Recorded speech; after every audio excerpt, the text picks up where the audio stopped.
Des rayons, un arc de cercle, cette passerelle mode doux nous rappelle cette roue que l'on trouvait auparavant dans le mécanisme de broyage de la canne à sucre à l'usine sucrière de Pierrefonds. Cet ouvrage sur lequel passeront dès février 2025 des piétons et des cyclistes mesure 150 mètres de long pour un poids de 146 tonnes. Son installation se fera ce dimanche dès 5 h du matin. La RN1 au niveau de Pierrefonds sera fermée à la circulation. On va commencer par mettre en place les grues une fois que la route sera coupée. Ensuite, on va faire une première translation avec une 500 tonnes et une grue treillis qu'on voit juste derrière moi. Ensuite, ce sera une autre grue qui reprendra le relais pour pouvoir mettre en place définitivement la passerelle au-dessus de ses appuis, au-dessus de la RN1.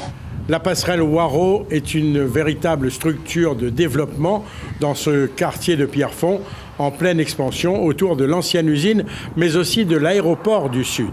Cette passerelle elle a vocation à faire le trait d'union entre les deux quartiers en devenir de Saint-Pierre, Pierrefonds village, donc autour de l'ancienne usine, et la zone d'activité autour de laquelle on est, dans laquelle, plus particulièrement où on se trouve vraiment, on aura le centre stratégique avec le palais des congrès, le pôle d'échange qui est ici, le cinéma et le futur pôle loisirs.